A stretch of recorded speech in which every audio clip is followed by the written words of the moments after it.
संपूर्ण देशाचं लक्ष लागलेल्या महाराष्ट्राच्या विधानसभा निवडणुकीमध्ये 65% जास्त मतदान झालं।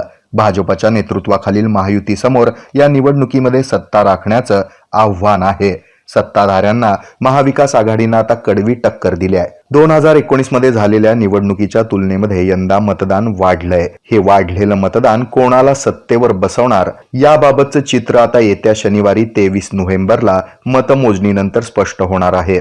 2019च्या निवडणुकीमध्ये 61.74% मतदानाची राज्यात नोंद झाली होती।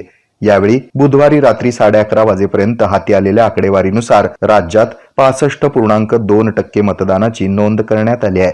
कोल्हापूरमध्ये आतापर्यंत सर्वाधिक म्हणजेच 76.25% जास्त मतदान झालंय, तर नक्षल प्रभावित गडचिरोली जिल्ह्यात 73% जास्त मतदान झालंय, तर सर्वात कमी म्हणजे 52.7% मतदान हे मुंबई शहरात झाल्याची नोंद आहे।